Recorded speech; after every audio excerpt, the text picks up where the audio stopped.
의에게 종이 되었느니라 라는 제목으로 말씀을 함께 나누도록 하겠습니다. 오늘 말씀 15절이 이렇게 시작합니다. 그런즉 어찌하리요 우리가 법 아래 있지 아니하고 은혜 아래 있으니 죄를 지으려 그럴 수 없느니라. 그런즉이라고 시작하죠. 그러니까 앞에 있는 말을 받으면서 하나의 결론을 이야기하는 것이에요. 그래서 어디 말씀을 받느냐? 짧게는 15절이니까 그 바로 앞에 있는 14절을 받는다고 또 할 수 있고, 또 더 넓게는요 1절, 2절의 어떤 말씀까지 받는다고도 할 수 있습니다. 그래서 실은 말씀 볼 텐데 14절 말씀 한번 읽어볼까요? 이렇게 나와 있습니다. 함께 있습니다. 시작. 제가 너희를 주장하지 못하리니 이는 너희가 법 아래에 있지 아니하고 은혜의 아래에 있음이라. 자, 이렇게 나와 있고요. 자, 1, 2절 말씀도 좀 읽어볼게요. 이렇게 나와 있습니다. 시작. 그런즉 우리가 무슨 말을 하려 은혜를 더하게 하려고 죄에 거하겠느냐? 그럴 수 없느니라. 자, 그래서 이 1, 2절 말씀과 14절 말씀을 섞어 놓으면은 15절 말씀이 나오죠. 그런즉 어찌하리요 우리가 법 아래 있지 아니하고 은혜 아래에 있으니 1, 2절에 죄를 지으리요 그럴 수 없느니라. 이런 내용을 말하고 있습니다. 결론적으로 이제 그럴 수 없느니라라고 말을 하고 있어요. 저기도 그 2절에서도 말하고 저기 15절에도 말하죠. 무엇에 대한 답입니까? 은혜를 더하게 하려고 죄에 거하겠느냐라는 질문이에요. 그것은 1절에 나온 질문이고 15절에 다시 법 아래에 있지 아니하고 은혜 아래에 있으니 죄를 지으리요 라는 질문을 다시 하고 있습니다. 이런 질문들에 대해서 여러분 굉장히 좀 세밀하게 보아야 되는데, 그러면 안 된다라고 말하지 않고 그럴 수 없다라고 말하는 것입니다. 굉장히 다른 것이에요. 그러면 안 된다는 그렇게 할 수 있는데 하지 말라는 금지의 내용이죠. 그러나 그럴 수 없느니라는 존재적으로 그것이 불가능하다라는 것을 말하는 것입니다.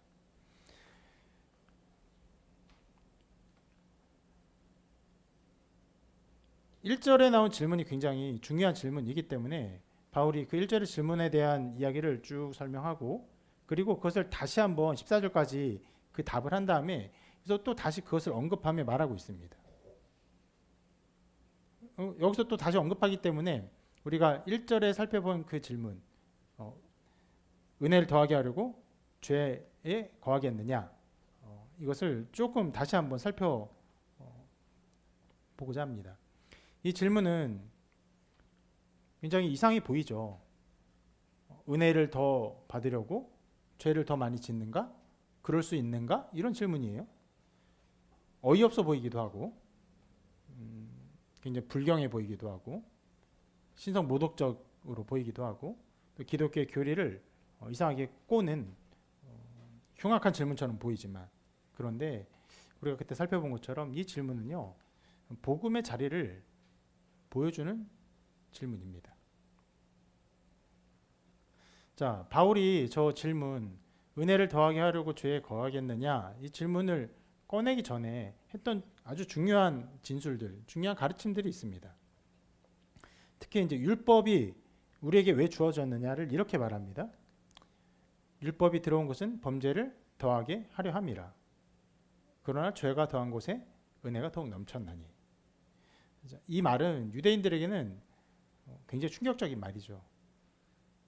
율법이 하나님이 주신 법이고 그 법을 철저하게 지킴으로 의를 이루고 또 하나님의 백성으로서의 정체성을 가지고 살아가는데, 바울은 말해요. 율법이 우리에게 주어진 것은 왜 주어졌냐? 그것을 지킴으로 의를 이루는 것이 아니라 우리가 얼마나 죄인인지를 더 드러내게 하기 위한 목적, 죄를 더하는 것이다 라는 것이에요.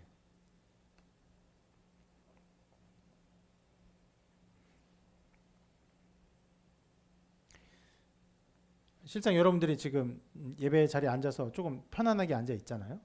군대에서는 이렇게 앉아 있을 수 없어요. 왜냐하면 군대에서는 앉아 있는 어떤 법도가 있습니다. 그 법도의 오와 열을 맞춰서 똑같은 태도로 똑같은 자세로 앉아 있는 것이 거기서 요구하는 법이에요. 그 법이 주어지니까 잘못된 것을 다 드러내죠. 드러내니까 사람들이 그렇게 앉아 있지 않습니다. 근데 우리는 그런 법이 없어요. 그러니까 여러분들 자유롭게 편하게 뭐 어떻게 기대도 상관없는 그런 상태죠. 그런 것이에요. 법이 왜 주어지냐? 우리가 얼마나 많은 것을 범죄하는지를 드러내기 위해서 주어진 것이다. 그리고 이런 말을 하기 전에 20절이죠. 바로 앞절에서는 그러면 우리가 인간이 어떻게 의롭게 되는가 이렇게 말합니다. 중요한 말씀이기 때문에 같이 한번 읽어볼게요. 이렇게 말합니다. 시작. 한 사람이 순종하지 아니함으로 많은 사람이 죄인 된 것 같이 한 사람이 순종하심으로 많은 사람이 의인이 되리라. 한 사람의 순종하지 아니함, 아담이죠. 아담의 순종하지 아니함으로 모든 인류가 죄 가운데 거합니다. 또 그 반대로 한 사람의 순종, 누굽니까? 예수 그리스도의 순종으로 말미암아 우리가 의에 거하는 것이에요.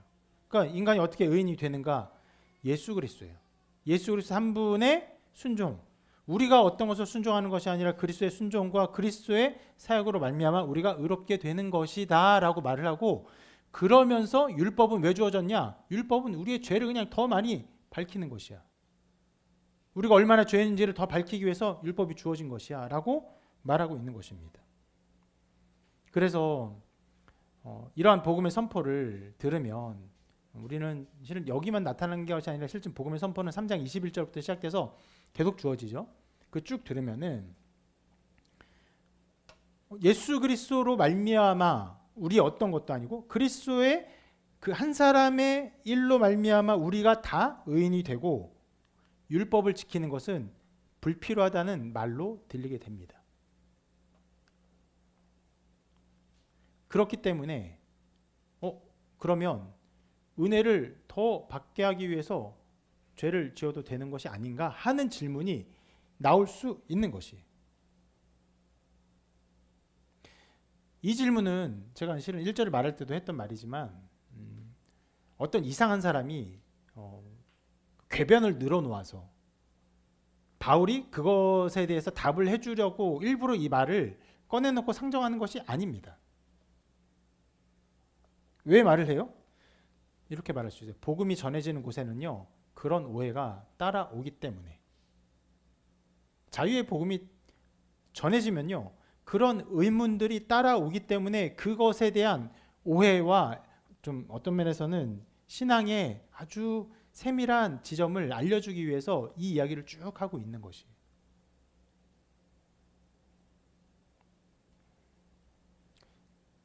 만일 예수 그리스도의 복음을 들었어요? 복음을 들었는데 복음을 듣고 나서 그 복음을 들은 결론이 이렇게 나오면 우리가 이제 예수를 믿었으니 선하게 살아야겠다. 이렇게 나오면요, 이것은 어떤 면에서는 되게 위험한 말일 수 있습니다. 물론 무조건 위험하진 않아요. 긍정적인 면이 있습니다. 뭐냐면 예수 그리스도의 죽으심과 부활, 그거를 알고 믿어요. 그리고 그것에 성령의 은혜로 감격해요. 너무나 감사하고 기쁨에 충만해요.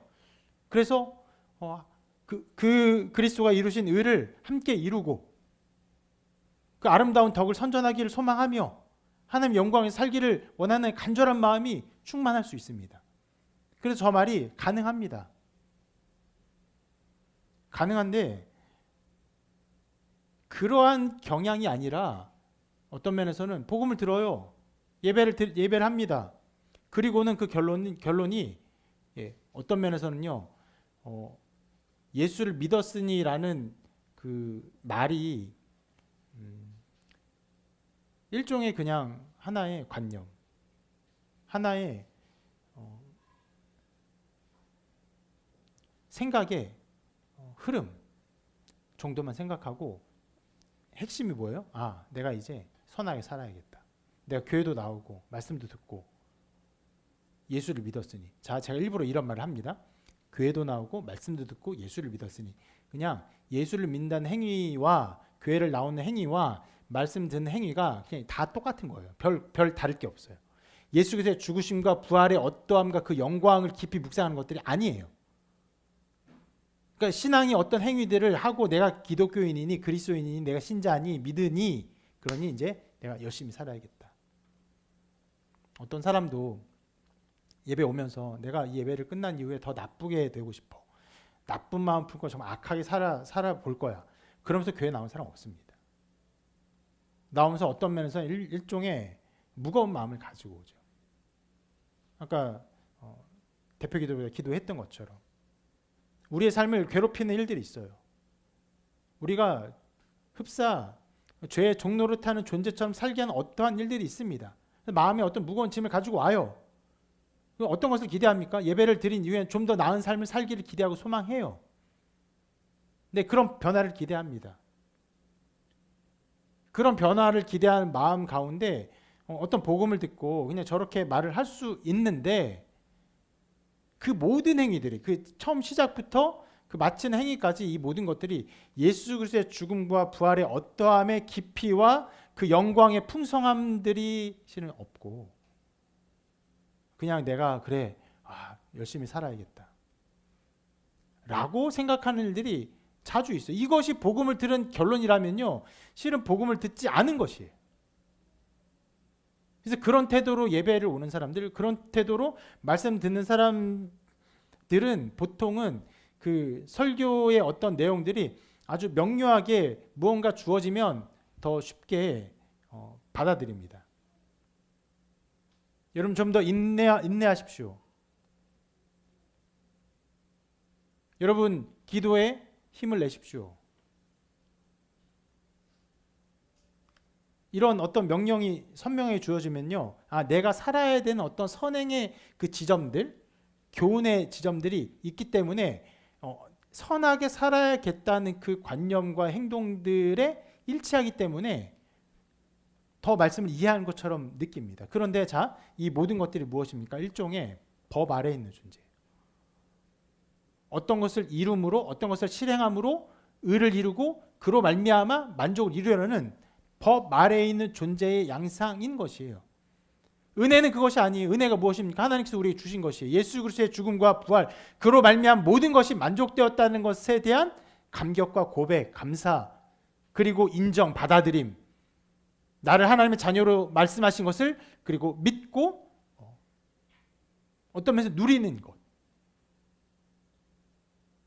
어떤 것을 내가 해야겠다, 어떤 것을 이루어야겠다라는 노력과 열심의 그 말이 나오기 전에 은혜에 대한 감사, 그것에 대한 믿음, 고백, 누림 혹은 찬양, 이런 것들이 나와야 하는 것이죠. 이해가 좀 많이 갔지만 복음이 선포된 이후에 이렇게만 나오면요 이상한 것이 도리어. 아까 말해준 것처럼 어떻게 해요? 그러면 우리를 의롭게 하니까 그러면 우리가 죄를 지어도 되는 것인가? 이런 의문이 어떤 면에서는 복음이 전해진 것에 따라와야 하는 것입니다. 그렇게 여러분 복음이 전해지는 것은요 그런 질문이 나올 수 있고 어떤 면에서는요 좀 과하게 말하면 나와야 해요.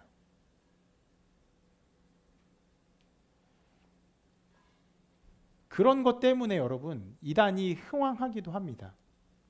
어떤 이단이 여러분 그렇게 말합니다. 여러분들은 예수를 믿으면 예수가 우리의 모든 과거의 죄, 현재의 죄, 미래의 죄를 다 샀기 때문에 여러분은 다시는 죄를 짓지 않아요. 그래서 어떻게 말합니까? 여러분들은 회개 기도도 해서는 안 돼요라고 말을 해요. 굉장히 그것이 교리적으로 그 잘못된 가르침이거든요. 그런데 그 이단이 왜 흥왕하느냐? 어떤 면에서는 이 복음의 한 축, 한 면, 정말 우리의 모든 죄를 사하신다는 은혜의 한 측면을 굉장히 강조하는 면이 있기 때문에 그것을 들을 때 거기에 혹할 수 있는 부분이 있는 것이에요. 그리고 그런 질문을 한 이후에 바울이 무엇이라고 대답합니까? 우리가 계속 살펴본 것처럼 이렇게 말하지 않았죠. 예수 믿는 사람이 그러면 안 된다. 이런 식으로 쉽게 대답하지 않았습니다. 굉장히 어떤 면에서는 우리의 존재의 어떠함을 깊고도 또 다양한 신학적 측면으로 말해요. 특별히 무엇을 근거로 말합니까? 예수님과 우리가 연합된 존재, 한 몸을 이룬 존재로서 우리가 어떤 존재인지를 말하죠. 그것이 6장 2절부터 계속 진술된 14절까지의 진술입니다. 몇 군데만 좀 살펴보면요. 이렇게 말을 했어요. 한번 2부 9절 읽어볼까요? 시작. 우리가 알거니와 우리의 옛사람이 예수와 함께 십자가에 못 박힌 것을 죄의 몸이 죽어 다시는 우리가 죄에게 종노릇하지 아니하려 함이니. 이 설교를 들은 사람들은 내용들은 어느 정도 알 거예요. 예, 우리의 옛사람이 죽었어. 이미 죽은 것이에요. 그래서 아주 특별한 용어가 나와요. 죄의 몸. 예, 우리 아직 살아있는 이 몸에 대한 개념들이 나와요. 이것들이 이제 죄를 짓지 않게 하려는 어떠한 양상들, 성화의 양상이죠. 그럼 우리 존재 자체는 뭐라 합니까? 죽은 것이 이미 죽은 존재다라고 말을 해요. 그리고 이렇게 말하죠. 한번 읽어볼게요. 또 시작. 그가 죽으심은 죄에 대하여 단번에 죽으심이요 그가 살아계심은 하나님께 대하여 살아계심이니 이와 같이 너희도 너희 자신을 죄에 대하여는 죽은 자요 그리스도 예수 안에서 하나님께 대하여는 살아있는 자로 여길지어다. 여러분 이 말씀의 결론이 우리가 어떻게 살아야 된다는 것입니까? 여러분 이 말씀의 결론이 이렇게 말하면 아주 선명하죠. 우리가 증인으로 빛과 소금으로 살아야 한다는 것이. 왜요? 그리스도께서 어떤 존재로 계시기 때문에? 중보자로 계시기 때문에.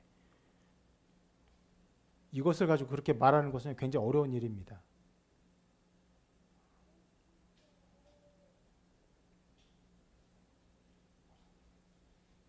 이게 굉장히 위대한 결론이죠.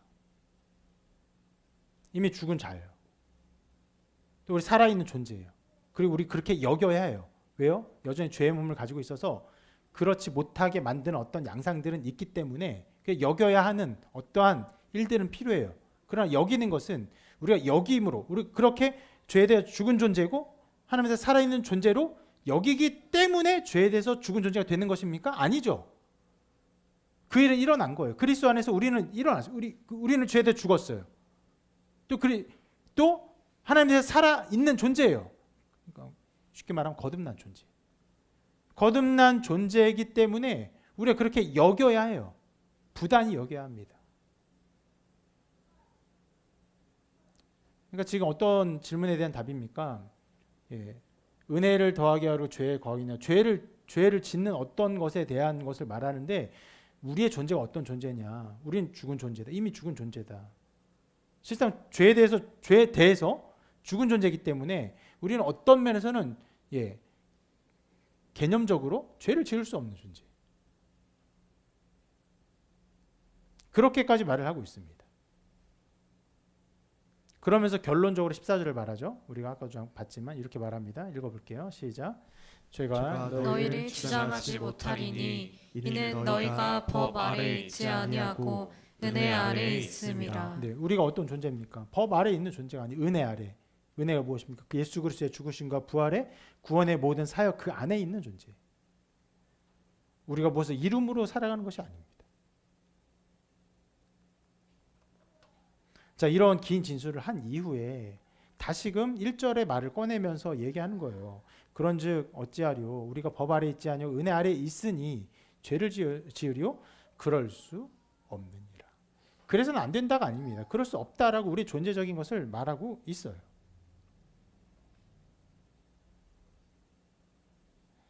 그런데 여러분 실은 그 죄와 우리의 관계, 우리의 존재의 어떠한 그 관계의 문제는요, 아주 간단한 것은 아니죠.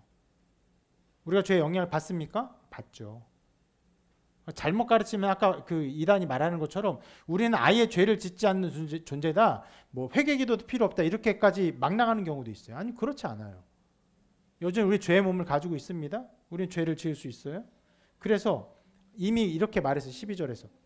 그러므로 너희는 죄가 너희 죽을 몸을 지배하지 못하게 하여 몸의 사욕에 순종하지 말고 우리가 살아갈 방향들을 알려줍니다. 그런데 자 우리가 몇 번 그 주목하여 본 것처럼 죄가 우리를 지배하는 게 아니에요. 뭘 지배합니까? 우리의 죽을 몸을 지배하는 거죠.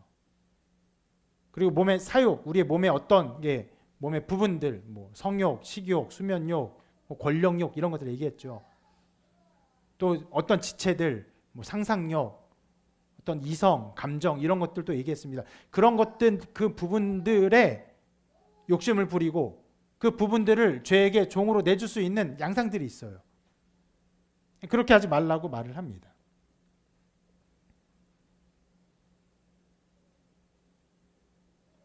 그런 지금 이것을 말하고 싶은 건 아니에요. 12절을 다시 가서 말하고 싶은 건 아니고 그런 죄의 양상이 어떠한 것들이 있기 때문에 15절에 아까 말한 것처럼 저기 말한 것처럼 우리는 은혜 아래에 있어. 우리는 죄를 짓는 존재가 아니야. 그럴 수 없어 라고 끝내지 않아요. 그 뒤에 16절에서 또 이 죄와 우리의 관계 어떠함을 또 계속 설명합니다. 굉장히 어려운 구문입니다. 이렇게 말해요. 같이 한번 읽어볼게요. 시작. 너희 자신을 종으로 내어 누구에게 순종하든지 그 순종함을 받는 자의 종이 되는 줄을 너희가 알지 못하느냐. 혹은 죄의 종으로 사망에 이르고 혹은 순종의 종으로 의에 이르느니라. 여기서 바울은 매우 일반적인 논리를 가지고 우리에게 그 죄와 우리의 관계 또 우리에게 이루어진 일들을 설명하고 있습니다. 근데 참 이 구절이 정말 어렵습니다. 만약 이 구절 하나만 뜯어놓고 혼자 큐티를 한다면 거의 뭐 100이면 100 잘못된 결론이 나올 것이에요. 그만큼 어려운 구절이.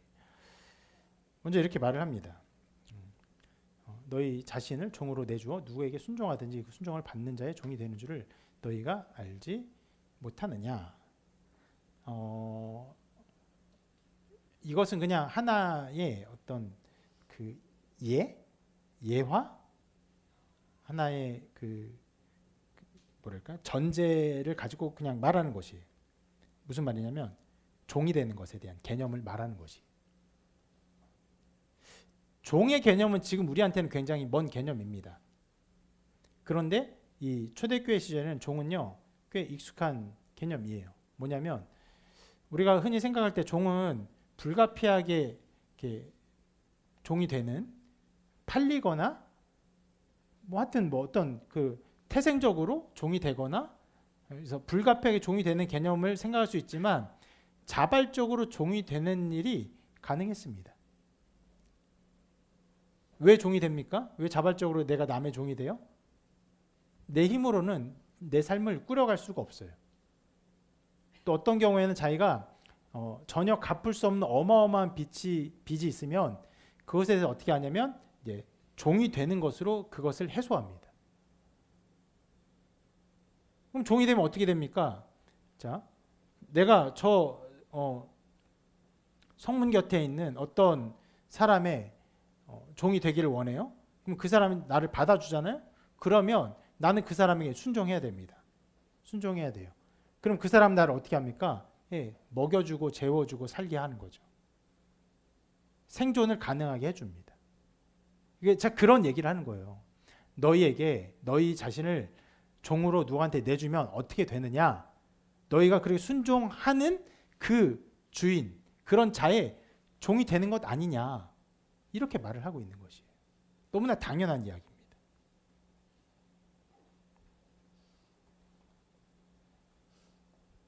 자, 그런 기본적인 원리, 사회적 원리를 말하면서 그러면서 이제 신학적 어떤 진술을 합니다. 이렇게 말을 해요. 혹은 죄의 종으로 사망에 이르고 혹은 순종의 종으로 의에 이르느니라. 자, 매우 주의해서 읽어야 돼요. 이 구절 자체를 한번 좀 볼게요. 여기엔 두 가지 세력을 말하고 있습니다. 자, 한 가지의 세력은 죄가 나와요. 이제 죄가 나오죠. 예. 자, 그러면 그 노란 줄로 이제 두 줄이 나와 있는데 그 위에 줄이 이제 죄의 어떠함을 말하고 밑에 것이 죄의 반대의 것을 말하는데 그 죄의 반대의 것을 말했으면은 죄의 반대로 뭘 말하는 것이 마땅한 것처럼 보입니까?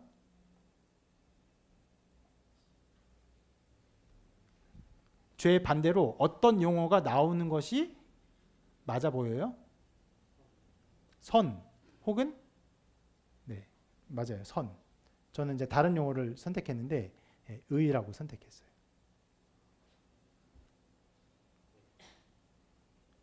그리고 자 죄의 종으로 어디에 무엇에 이른다고 했습니까? 저기 사망에 이르라고 했어요. 그러면 그거에 대구되는 의미로 무엇이 나와야 됩니까? 생명이 나와야 되죠. 예, 생명이 나와야 돼요. 그래서 이것을 문장으로 하자면 이렇게 하는 것이 맞아 보여요. 죄의 종으로 사망에 이르고 의의 종으로 생명에 이르느니라. 이렇게 보는 것이 아주 마땅히 보입니다. 그런데 전혀 그렇게 말하지 않았죠. 죄의 종으로 사망에 이르고 순종의 종으로 의에 이르니라. 굉장히 이상한 대구를 갖다가 여기다가 막 갖다 놨어요. 어떤 면에서 전혀 이해할 수 없는 문장으로 만들어 버렸습니다. 근데 여러분들이 신학 용어를 접하고 이제 로마서를 접할 때 종종 일어나는 일이 보고 이해가 안 되면 이제 일단 보지도 않고 어려운 단어 보지도 않고 보고 이해가 안 되면 그냥 넘기죠. 근데 어떻게라도 이해를 하려면 어떻게 합니까? 자기가 신학적인 개념 속에서 이해할 수 있는 문장이나 단어로 대체를 해요. 그래서 저 노란색 문장을 해석하면요, 여러분 거의 모든 사람이 저 하얀색 문장으로 해석할 거예요.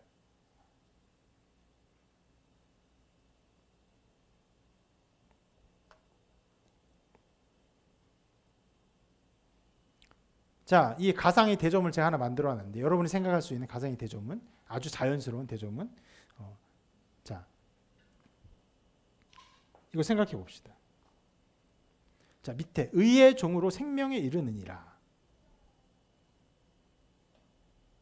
무슨 말입니까? 이것을 이렇게 말, 어떤 면에서는 유대주의라고 말할 수 있어요.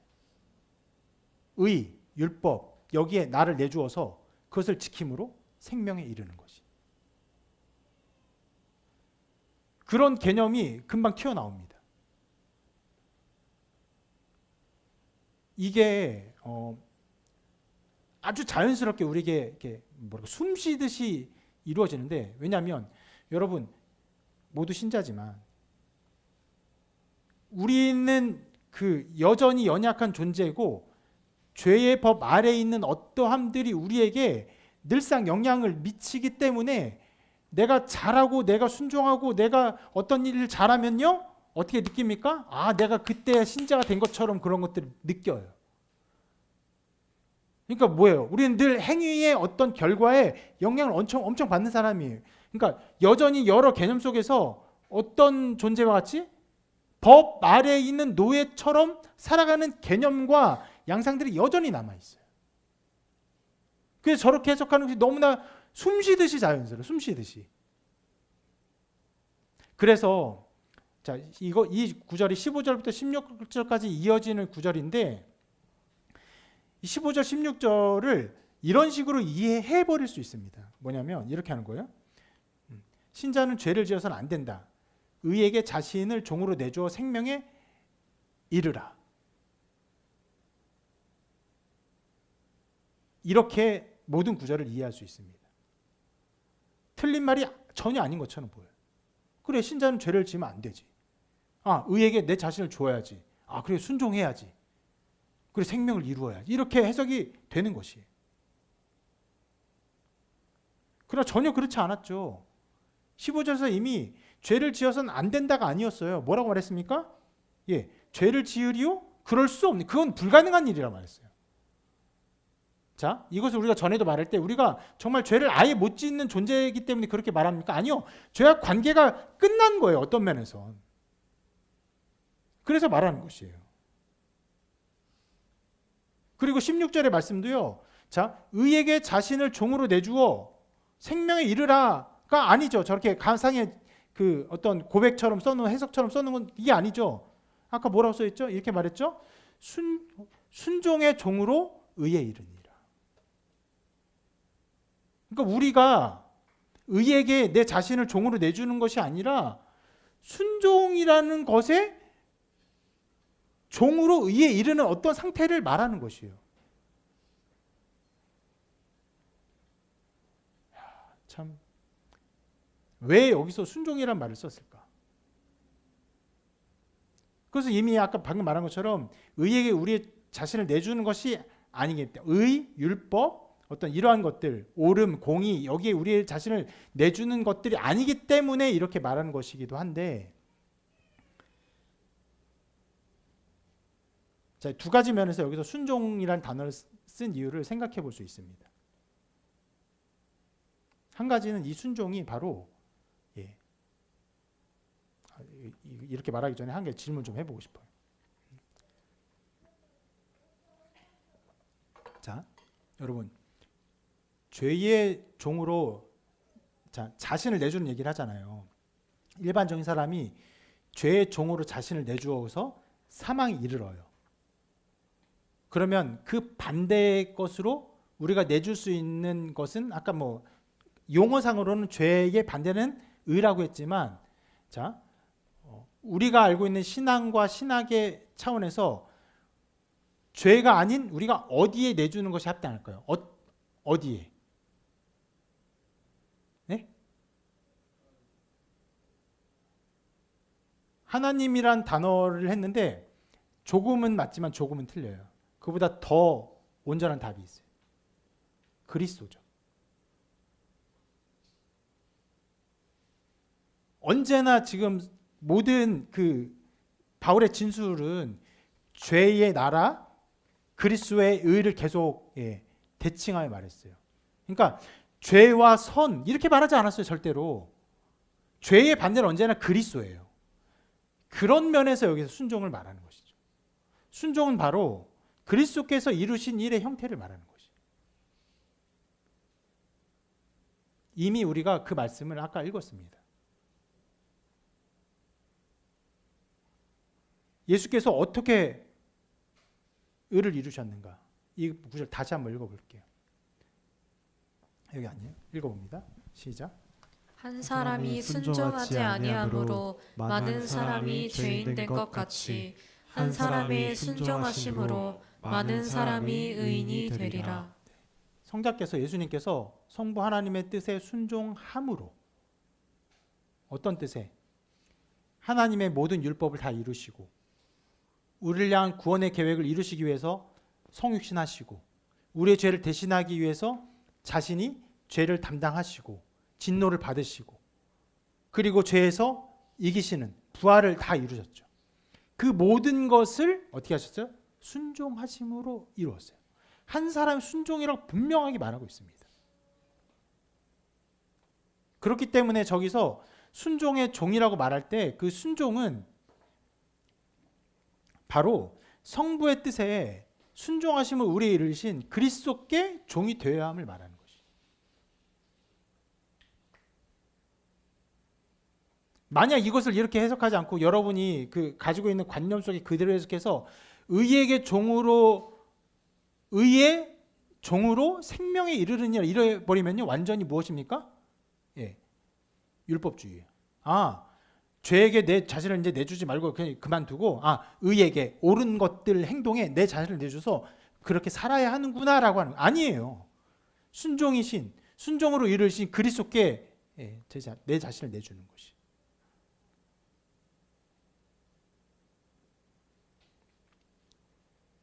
그리고 여기서 순종이라는 말을 사용한 두 번째 이유는 이렇게 생각이 되는데 그것은 바로 인간이 죄를 짓는 양상과 그 반대 양상이 다르기 때문입니다. 자, 지금 우리가 16절 9절을 계속 보고 있죠. 우리 자신을 종으로 내주는 일을 보고 있습니다. 그러면서 죄의 종으로 내줘요? 그러면 사람은 죄의 종에게 자신을 내줄 때 어떤 식으로 내줍니까? 자기가 판단하고 자기가 주도적으로 내줘요. 첫 죄의 양상을 한번 읽어볼게요. 같이 읽습니다. 시작. 여자가 그 나무를 본즉 먹음직도 하고 보암직도 하고 지혜롭게 할 만큼 탐스럽기도 한 나무인지라. 여자가 그 열매를 따먹고 자기와 함께 있는 남편에게도 주매 그도 먹은지라. 자, 이것이에요. 어떤 상태입니까? 자기가 보기에 죄가 좋아 보여요. 즐거워 보여. 합당해 보여. 자기가 판단해요. 그래서 그 죄에게 자신을 내줍니다. 죄가 있어요. 선악과를 따먹는 어떤 행위가 있어요. 어떤 죄의 양태가 있어. 거기에 자신을 내줘요. 어떻게? 자기가 주도적으로. 자, 근데 그 반대를 말하는데 그 반대는 아까 말해서 어떤 면에서는 어떠한 그 아름다운 것들을 말할 수 있는데 그 죄의 반대편에서는 우리가 의를 행하는 것이 아니에요. 무슨 말이냐? 이것은 선이야. 우리가 행해야 돼. 여러분, 그런 일이 이제 완전 불가능하야. 우리는 절대로 그것은 어떤 것도 행할 수 없어. 이런 건 아니에요. 그러나 여러분, 의를 우리가 이름으로 완전하게 그 의를 완전 의로 만들어 그렇게 구원을 받습니까? 아니죠. 아니에요.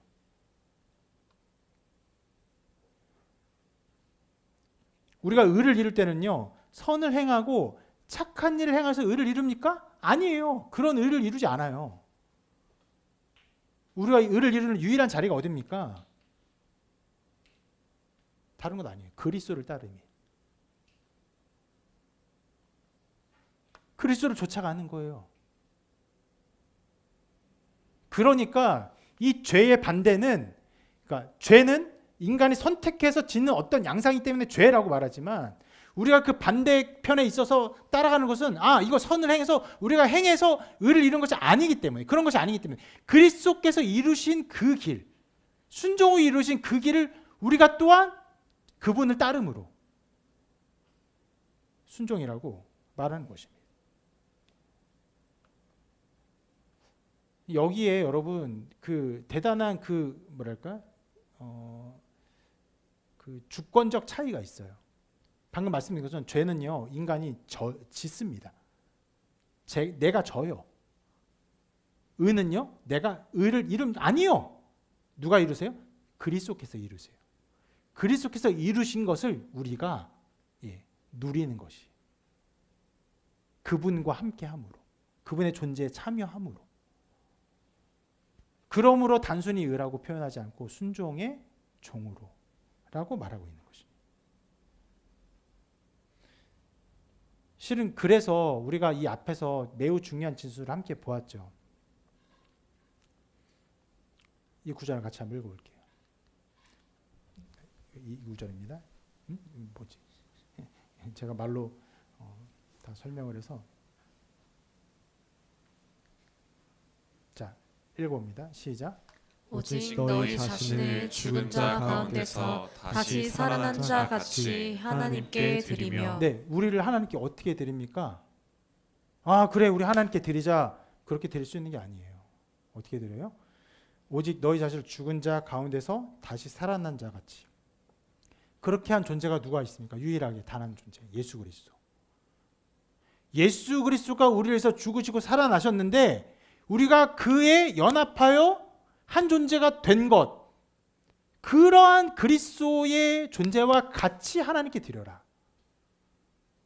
여러분, 이 면에서도 우리가 하나님께, 그러니까 선을 어떤 행하는 것이 우리의 힘으로 하는 것이 아니라고 말하고 있어요.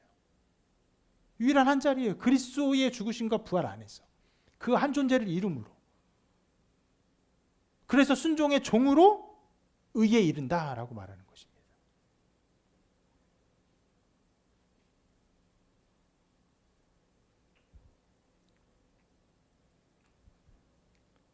그렇게 16절 전체는요, 종으로 내주는 일 자체를 말하고 있습니다. 자, 두 가지 말이에요. 한 가지는 죄에게 내주는 거고, 한 가지는 순종에게 내주는 것이. 죄는 사망을 이루어요. 순종에게 우리가 종으로 내 자신을 내줄 때는 무엇을 이룹니까? 의를 이루어요.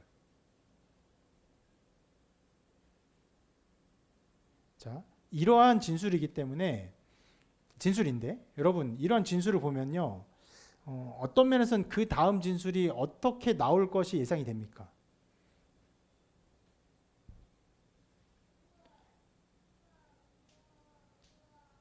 이런 진술이 나오는 것이 예상될 수 있어요. 순종의 종으로 너를 드려라. 이렇게 나오는 것이 자연스러울 것 같죠.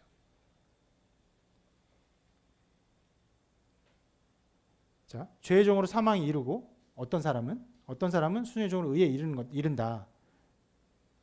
그러므로 너는 너의 자신을 순종의 종으로 드려라. 이렇게 말할 것처럼 보입니다. 그런데 16절에 저 진술 뒤에 나오는 17절이 굉장히 갑자기 뜬금없는 말을 해요. 이렇게 말합니다. 읽어볼게요. 시작. 하나님께 감사하리로다. 너희가 본래 죄의 종이더니 너희에게 전하여 준 바 교훈에 본의 마음으로 순종하여 죄로부터 해방되어 의에게 종이 되었느니라. 참 무슨 말입니까? 의에게 종이 되어라 이런 말이 아니에요. 자, 뭐라고 말하죠?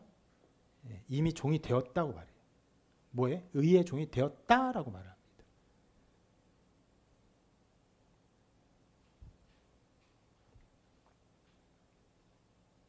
원래는 그런 존재가 아니었어요. 원래는 써 있는 것처럼 너희가 본래 죄의 종이더니, 맞아요. 그런 상태였어요. 죄에게 자신을 내주던 사람이었어요. 그래서 사망을 이루던 사람이었어요. 근데 지금은 아니에요. 뭐라고 말합니까? 의에게 종이 되었느니라 라고 말해요.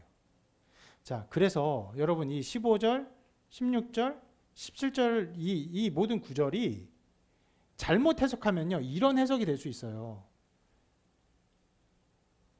여기서 15절, 16절 다 보여 좀 더 편하긴 하겠는데 그냥 해볼게요. 신자가 죄를 지을 수 있느냐? 아까 봤던 그 해석이에요. 그래서는 안 돼. 신자가 죄의 종으로 자신을 내주면 사망에 이를 것이고 순종의 종으로 내 자기를 내주면 의에 이를 것이야. 그러니까 자, 순종의 종으로 너를 드려. 이런 해석이 전혀 아닌 거예요. 이런 개념이 아니에요.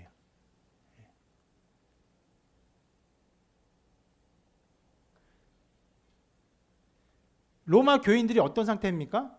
이미 의의 종인 상태예요.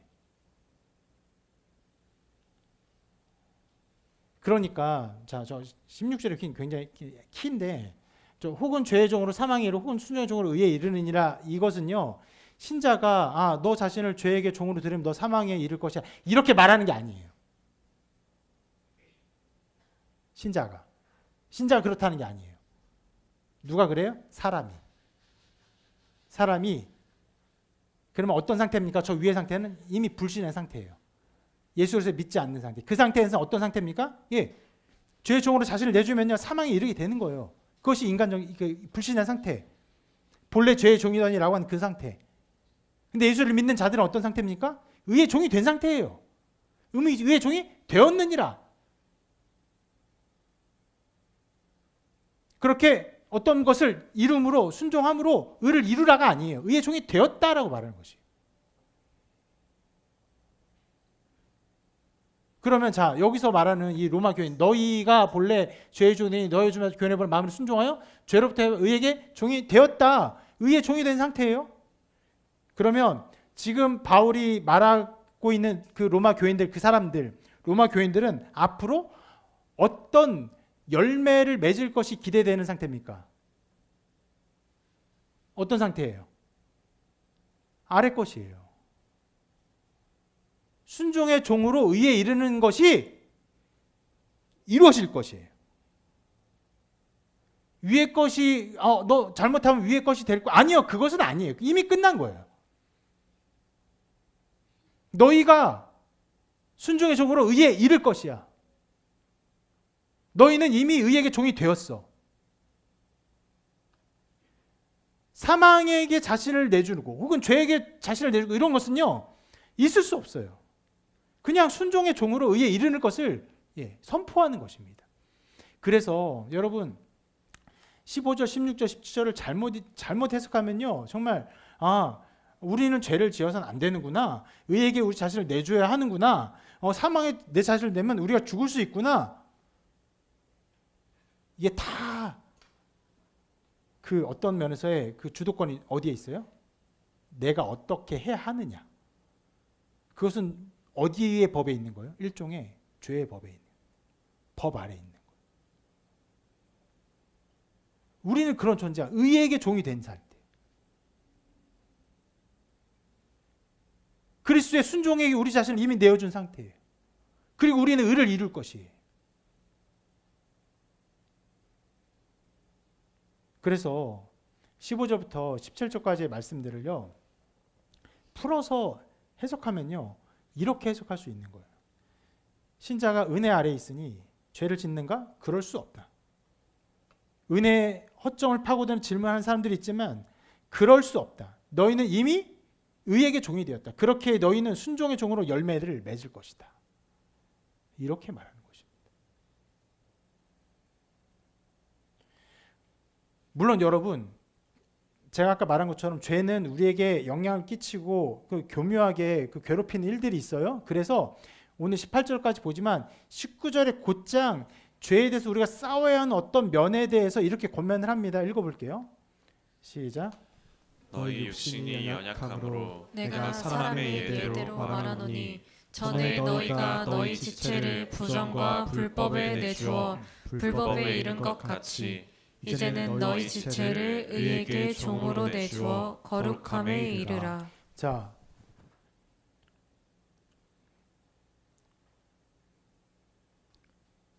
여기서 우리가 해야 될 것을 말하죠. 우리가 의에게 우리 자신을 내주는, 우리의 지체를 내주는 어떠함들이 필요한 것을 말을 해요. 왜요? 육신이 연약함으로. 우리가 육신이 연약해, 아까 말했죠. 죄의 몸을 가지고 있어요. 연약하기 때문에 그렇게 해야 될 어떤 것들을 말해요. 그렇게 살아야 합니다. 그 성화의 과정을 가져야 해요. 그런데 그 성화의 과정을 말하기 전에 우리가 어떤 존재인지, 우리가 어떤 상태인지를 바울은 선포하고 있어요. 뭐라고 말해요? 아까 말한 것처럼 의에게 종이 되었다라고 말해요. 그렇기에 그들이 의의 종이 되었기 때문에 순종의 종으로 의에 이를 것이 분명한 것이에요. 그것이 우리에게 나타날 일입니다. 신자에게 나타날 일이에요. 마땅한 열매가 그렇게 말하고 있어요. 분명히 여러분 신자에게 열심이 필요합니다. 성화를 향한 다름박질이 필요해요. 노력이 필요합니다. 그런데 그런 노력과 다름박질과 성화를 위한 어떤 권면을 하기 전에 바울은 신자가 맺게 되는 마땅한 열매를 선포하고 있는 것이.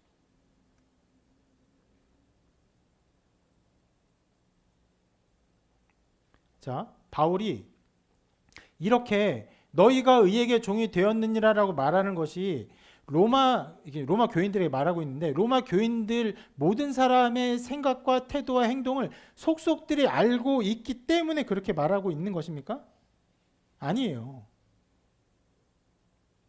그들이 여러 양상의 다양한 모습을 나타낼 수 있지만 그들이 신자이기 때문에 그렇게 될 것이에요. 왜요? 신자가 어떤 존재입니까? 신자는 그리스도와 연합하여 한 몸을 이룬 존재이기 때문에 그리스도가 머리이신 그리스도가 우리를 통해 그것을 이루어 가실 거예요. 순종의 종으로 의를 이루실 거예요. 그리스도께서 하실 것을 바라보며 말하고 있는 것입니다. 여러분, 이것이 기독교입니다.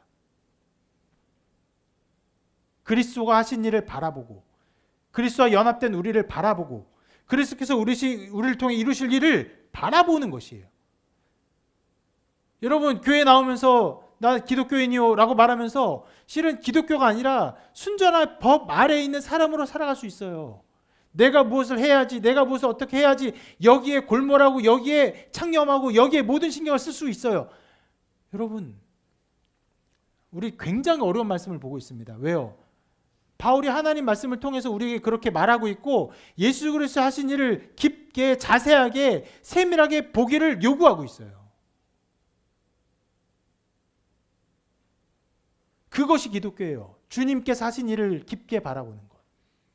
그 안에서 우리에게 주어질 일을 바라보는 것.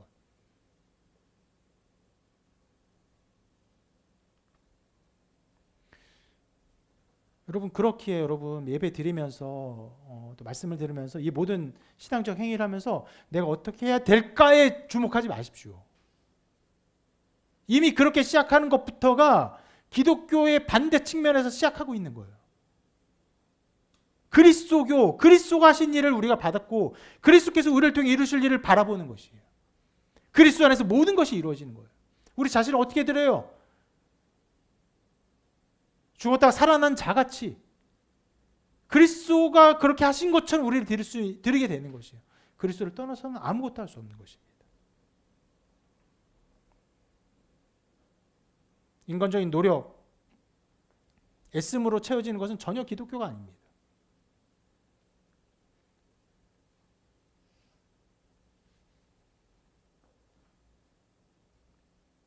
그리스도로 말미암아 그의 몸된 지체가 자라며 성장하며 열매를 맺어요. 이렇게 말씀합니다. 나는 포도나무요 너희는 가지라. 그가 내 안에 내가 그 안에 거하면 사람이 열매를 많이 맺나니 나를 떠나서 너희가 아무것도 할 수 없습니다. 주님과 한 몸을 이루면요 어떻게 됩니까? 열매를 맺게 되죠. 그리스도의 몸된 존재로서 그리스도께서 그 포도나무가 가지로 하여금 열매를 맺게 하는 것이에요. 나무는 가만히 있고 그래 나무가 너가 어떻게 하나 보자. 가지가 열심히 해가지고 열매를 맺습니까? 아니요. 그런 개념이 기독교에 있는 것이 아니에요. 근데 우리가 그렇게 살아가죠. 하나님 우리를 어떻게 사나 바라보고 지켜보고 그래 우리 열심히 무언가를 해보자 노력하고 그래서 이루려고 하는 것처럼 살아가죠. 아니요. 그런 것이 아닙니다. 그리스도에 연합하여 있으면 그리스도에 붙어 있으면 그 신자로 있으면 그리스도께서 열매를 맺으십니다. 그렇게 하실 것이에요. 자, 이 말씀을 포도나무의 말씀을 오늘 말씀이 뭐라고 표현했습니까? 오늘 말씀의 한 구절에서 순종의 종으로 의에 이르는 거예요. 예, 그리스도의 몸된 존재, 그에 붙어있는 종으로서 어떻게 해요? 열매를 맺어요. 의에 이르게 되는 거예요. 우리 열심히 해서요? 아니요. 그리스도의 순종의 종이 되는 것이에요. 그냥.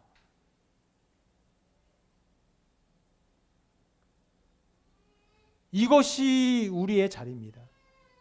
이것이 바로 신자가 받는 복이며 신자의 영광이에요.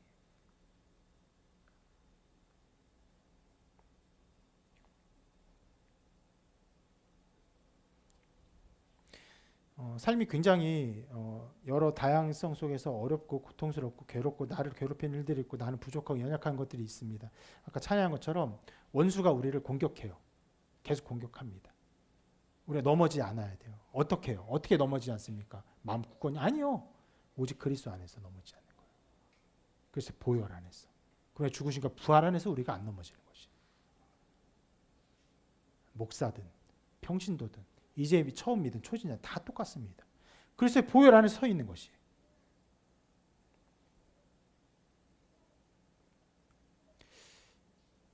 이런 말씀과 이러한 그 예수 그리스도에 대한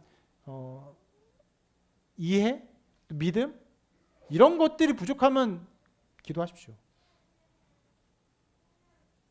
하나님 예수를 더 알게 해주시고 이 선포된 복음을 더 잘 이해할 수 있게 해주십시오.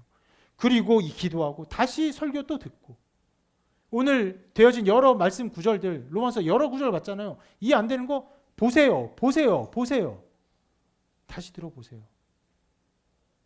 말씀의 영광들을 하나님께서 어떤 말씀 하시는지 들으십시오. 그러면 그리스도 안에서 우리가 맺게 될 영광의 어떠한 것들을 바라보게 하십니다.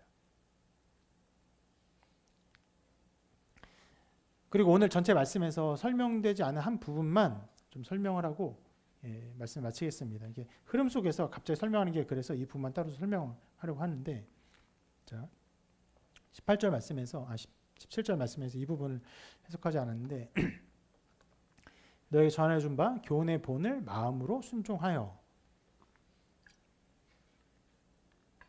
실은 이것도 잘못 해석하면요 그 행위 지향적인 어떤 그 양상으로 해석할 수 있습니다.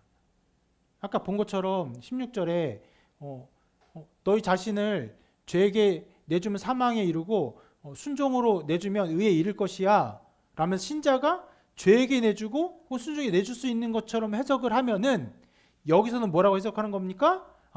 이 사람들은 교훈의 본을 마음으로 순종했기 때문에 의의 종이 되었구나. 우리도 그렇게 순종함으로 이렇게 의의 종이 되어야 하는 거다. 이렇게 해석을 하게 됩니다. 실은 그런 해석이 너무 자연스러워요. 숨쉬듯 자연스럽습니다. 근데 이것은 그런 것이 아니라 여기서 교훈의 본이라는 것이 이렇게 어떤 형태를 찍어내는 틀을 말하는 것이에요. 그러니까 바울이 로마 교인에게 전해준 교훈의 본이 뭐냐? 뭐 기도해라, 뭐 이렇게 충성 이런 것이 아니에요. 정확히 표현되어 있지 않지만 거의 모든 성경 해석자들이 이것은 바울이 로마 교인들에게 전한 복음이다.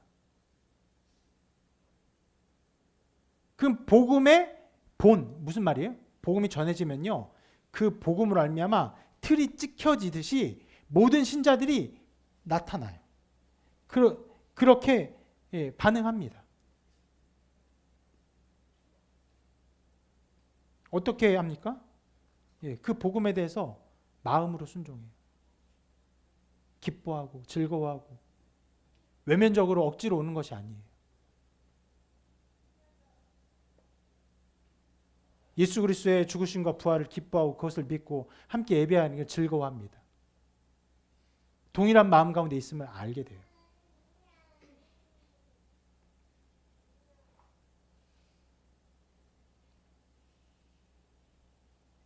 바울은 로마 성도들이 복음에 대해서 그렇게 마음으로 따르며 외면적으로 흉내내거나 외면적으로 구경하거나 그런 어떤 외식적인 모습을 가지고 있는 것이 아니라, 이 복음을 기뻐하는구나, 복음을 믿는구나, 복음을 믿는 신자들이구나 라고 알고 있기 때문에, 그것을 분명히 확신했기 때문에 이렇게 말하는 거예요. 마음의 본을, 교훈의 본을 마음으로 순종하여 죄로부터 해방되어 의에게 종이 되었다라고 선포하는 것입니다.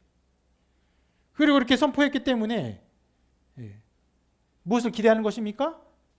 그들이 순종의 종으로 의에 이를 것을 선포하며 기대하고 있는 것입니다.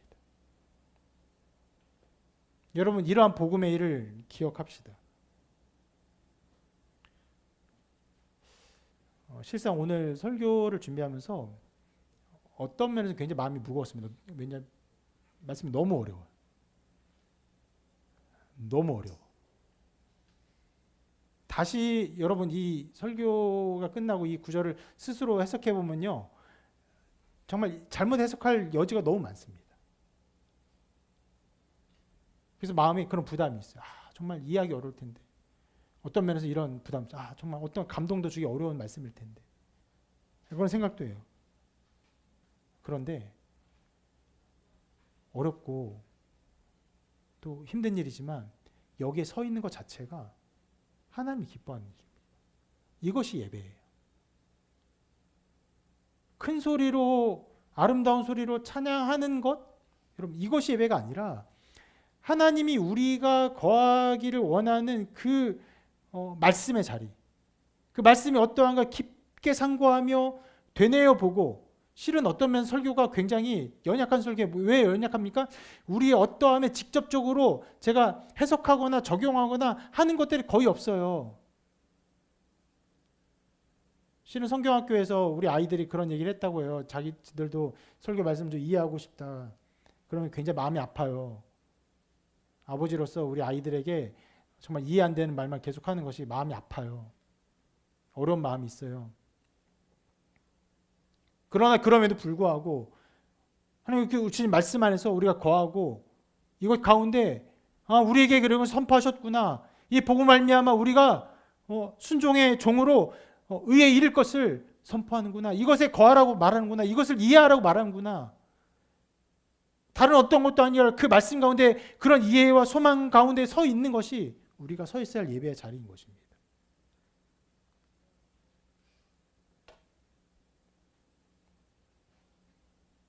신자는 어떤 존재입니까? 죄부터 해방되었어요. 의에게 종이 되었어요. 그리고 순종의 종으로 의를 이룹니다. 마지막 이 말씀 한번 볼게요. 그가 아들이시면서도 받으신 고난으로 순종함을 배워서 온전하게 되셨은지 자기 순종하는 모든 자에게 영원한 구원의 근원이 되시고, 예수 그리스도조차도 순종함을 배웠다라고 표현합니다.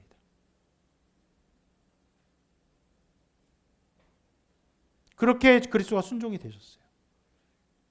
그런 우리가 예수 그리스도를 믿음으로 어떻게 됩니까? 순종의 종이 돼요.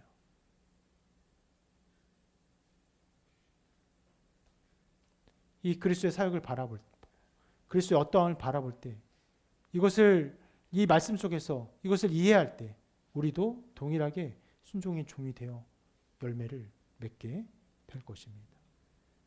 그러한 우리의 존재를 기억하십시다. 우리가 어떤 것을 행하기 전에, 어떤 우리 자신을 드리는 것, 우리 진짜 어떤 거 드리는 그 말씀을 나가기 전에 우리가 어떤 존재인지를 기억하고 바라보는 일들, 이것을 하십시다. 해야 합니다. 우리가 주신 일들을 바라봐야 됩니다. 그리고 영광 가운데 하나님께 감사하며 찬양해야 합니다. 그런 묵상과 그런 고백과 찬양이 여러분 삶 가운데 가득하시기를 주님의 이름으로 축원합니다.